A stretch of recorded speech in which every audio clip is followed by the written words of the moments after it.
নমস্কার বন্ধুরা, আজকের আমি আপনাদের সাথে দুর্দান্ত স্বাদের একটা করলার রেসিপি শেয়ার করব। এইভাবে যদি করলা রান্না করেন একটুও তেতো লাগবে না, বাড়ির বাচ্চারা কিন্তু খুশি খুশি খেয়ে নেবে। আর আমার মতো করে করলা রান্না করলে ভাত, রুটি, পরোটা সব কিছুর সাথে খেতে দুর্দান্ত লাগে। একদম অন্যরকমভাবে বানিয়ে দেখাবো। তার জন্য প্রথমে করলাগুলোকে গোল করে আর মোটা করে কেটে নিচ্ছি। যেহেতু আমি যে করলাটা নিয়েছি সেটার ভিতরের অংশগুলো পাকা, সেই কারণে আমি ভেতরের পুরো অংশটাকে বাদ দিয়ে দেব। তো দেখুন, এখানে প্রত্যেকটা করলার ভিতরের অংশগুলোকে বাদ দিয়ে পরিষ্কার করে কেটে ধুয়ে রেডি করে নিয়েছি। এখন এর মধ্যে দিয়ে দিতে হবে প্রয়োজনের তুলনায় একটু বেশি করে লবণ। লবণটা দিলে তাহলে করলার তেতো অংশটা, তেতো যে ভাবটা থাকে সেটা পুরোপুরি কেটে যাবে, আর এক্সট্রা জলটা বেরিয়ে গিয়ে করলাটা খেতে ভীষণ ভালো লাগে। এবারে চলুন রান্নায় চলে যাই। তার জন্য কড়াইতে আমি দিয়ে দেব পর্যাপ্ত পরিমাণে রিফাইন তেল। আপনারা চাইলে সর্ষের তেলেও করতে পারেন। তেলের মধ্যে 1 মুঠোর মতো চীনাবাদাম দিয়ে দিলাম। তারপরে দিয়ে দেব অল্প কয়েক ফালি নারকেল, একটা কাঁচা লঙ্কা, আর দিয়ে দেব ছোট্ট সাইজের একটা পেঁয়াজ। আর আমি এখানে অ্যাড করে দেব চা চামচের 1 চামচ পরিমাণে সাদা গোটা জিরে, আর দিয়ে দেব 1.5 চামচ পরিমাণে গোটা ধনে। সমস্ত উপকরণ লো টু মিডিয়াম ফ্লেমে রেখে কিছুক্ষণ ভেজে নেব, যতক্ষণ না মশলার থেকে খুব সুন্দর একটা গন্ধ বেরোচ্ছে আর পেঁয়াজ, নারকেল এগুলো নরম হয়ে যাচ্ছে। মোটামুটি 3-4 মিনিট কম আঁচে রেখে ভেজে নিয়েছি। এতে করে দেখুন নারকেলের গায়ে সুন্দর একটা ভাজার কালার এসছে। এখন সমস্ত উপকরণ তুলে আমি আলাদা একটা পাত্রের মধ্যে রেখে দেব। এটাকে খুব ভালো করে ঠান্ডা করে তারপরে আমি একটু শিলে বা মিক্সারে বেটে নিতে হবে। অল্প একটু জল দিয়ে মিহি করে একটা মশলা আমি রেডি করব। কড়াইতে যে পরিমাণে তেল আছে আর গোটা ধনে আর গোটা জিরে রয়েছে, তার মধ্যে করলাগুলোকে ভালো করে ভেজে নেব।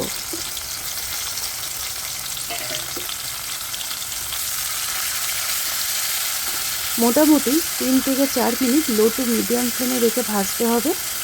এতে করে দেখবেন করলার ভিতর থেকে তেতো ভাবটা কেটে গিয়ে দারুণ হবে। যতক্ষণে করলাটা ভাজা হচ্ছে, একটা বাটি আমি ছোট্ট নিয়েছি, তার মধ্যে একটা গোটা মিডিয়াম সাইজের রসুন, 1 থেকে 1.5 ইঞ্চি পরিমাণে আদা, একটা গোটা টমেটো, ঝালের জন্য কয়েকটা শুকনো লঙ্কা জল দিয়ে মিহি করে বেটে নিয়ে ফিরে আসছি। আজকের এই রেসিপির জন্য উপযুক্ত একটা মশলা আমি রেডি করলাম। আপনারা এইভাবে একবার করলা বানিয়ে দেখবেন। যতক্ষণে মশলাটা রেডি করছিলাম, লো টু মিডিয়াম ফ্লেমে রেখে করলাগুলোকে নরম করে আমি ভেজে নিয়েছি। গায়ে কিন্তু কোনো রকম কালার ধরানো চলবে না, এই রকম সবুজ রেখে করলাগুলোকে ভেজে নিতে হবে। ভালোভাবে তেলটাকে ঝরিয়ে আমি সমস্ত করলা আলাদা একটা জায়গায় তুলে রেখে দেব। রেসিপিটি প্রথম থেকে শেষ পর্যন্ত দেখে যদি ভালো লাগে, লাইক, কমেন্ট, শেয়ার করতে একদম ভুলবেন না। দেখুন করলাগুলোকে আমি ভেজে রেডি করে নিলাম। এবার এই কড়াইতে যে পরিমাণে তেল রয়েছে, তেলের মধ্যে বেটে রাখা মশলাটা অ্যাড করে দিতে হবে।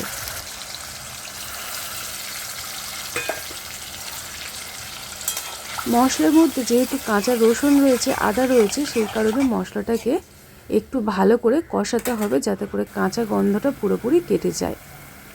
মোটামুটি 2-3 মিনিট ভালো করে কষিয়ে নিয়েছি। তারপরে এখানে অ্যাড করে দেব পেঁয়াজ, আর তার সঙ্গে নারকেল বা যাবতীয় যে মশলাটা আমি ভেজে রেডি করেছিলাম, ওই মশলাটা ভালো করে পেস্ট করে নিয়েছি, সেই পেস্টটা দিয়ে দিলাম। তার সাথে অল্প একটু জল দিয়ে এটাকে এখন কষাবো। তবে এখানে কিছু গুঁড়ো মশলা অ্যাড করব। আমি এখানে দিয়ে দিচ্ছি হলুদ গুঁড়ো, আর দিয়ে দিলাম লাল লঙ্কার গুঁড়ো। এখানে আর কোনো রকম মশলা আমি দেব না, কারণ জিরে আর ধনে আগের থেকে আমি গোটা ভেজে গুঁড়ো করে নিয়েছি, মানে বেটে নিয়েছিলাম। তো এখানে গুঁড়ো হলুদ আর গুঁড়ো লঙ্কাটা অ্যাড করলাম। এই রান্নাটা খুব একটা ঝাল হবে না, তো আপনারা কিন্তু ঝালটা নিজেদের মতো কম বেশি করে দিয়ে দেবেন। এখন মশলাটাকে ঢাকনা দিয়ে কম আঁচে রেখে কষাবো। মোটামুটি মশলার থেকে তেলটা বেরিয়ে আসা পর্যন্ত কষিয়ে নিতে হবে। দেখুন আমি কম আঁচে ঢাকনা দিয়ে রেখেছিলাম, কত সুন্দরভাবে তেলটা উপরে উঠে এসেছে। এই রান্নাতে চীনাবাদাম আর নারকেল দেওয়ার জন্য একটু মিষ্টি মিষ্টি ভাব আসে, আর করলার স্বাদ পুরোপুরি কিন্তু উধাও হয়ে যাবে। আপনারা বুঝতে পারবেন না এটা করলা দিয়ে রান্না করা হয়েছে।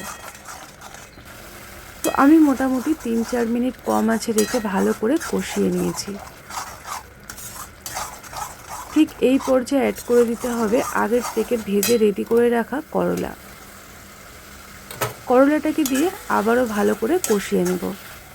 আগেই আমি আপনাদেরকে বলেছিলাম করলাটাকে মোটা করে কাটতে হবে।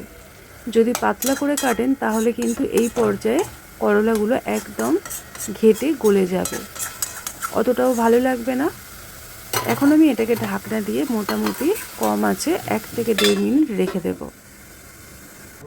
কিছুক্ষণ পরে আমি ফিরে এসেছি আর আপনাদেরকে দেখাচ্ছি, দেখুন করলাটা কত সুন্দরভাবে কষানো হয়েছে। মশলাটা আগের তুলনায় অনেকটাই কিন্তু পরিমাণে কমে যাবে। ঠিক এই পর্যায়ে অ্যাড করে দিতে হবে খুবই সামান্য পরিমাণে জল। জলের পরিমাণটা আপনারা দেখে বুঝতে পারলেন, ছোট্ট কাপের হাফ কাপ পরিমাণে জল আমি এখানে দিয়েছি। এই রান্নাটা তৈরি হবে একদম গামাখা।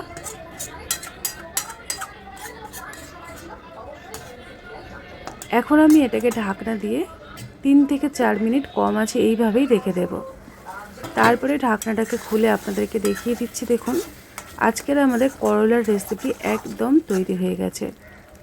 এই রকমই গা মাখা তৈরি হবে আর একটু কিন্তু তেল ছেড়ে দেবে। এইভাবেই করলা আমি আজকে রান্না করে নিলাম। বন্ধুরা, রেসিপিটি প্রথম থেকে শেষ পর্যন্ত দেখে যদি ভালো লাগে লাইক কমেন্ট শেয়ার করতে একদম ভুলবেন না। আমি এখানে সবার শেষে একদম অল্প পরিমাণে গোলমরিচের গুঁড়ো অ্যাড করলাম। এই গোলমরিচের ফ্লেভারটা এই রান্নাতে দারুণ লাগে। গ্যাসের ফ্লেমটাকে আমি অফ করে দিয়ে ঢাকনা দিয়ে রেখে দেব। তারপরে গরম গরম একটা পাত্রের মধ্যে পরিবেশন করে নিয়ে আপনাদেরকে দেখিয়ে দিচ্ছি, দেখুন কতটা লোভনীয় হয়েছে আর দুর্দান্ত সাথে করলার রেসিপি আমার আজকে তৈরি হয়ে গেছে। বন্ধুরা, খেতে যতটা টেস্টি হয় দেখতেও কিন্তু দারুণ হয়েছিল। বাচ্চা বড় আঙুল চেটে পুটে খাবে, তারা বুঝতে পারবে না এটা করলা রান্না করা হয়েছে। তো আপনারা যদি নতুন হয়ে থাকেন চ্যানেলটিকে সাবস্ক্রাইব করে সাথে থাকতে পারেন। আজকের মতো এই পর্যন্ত, টাটা।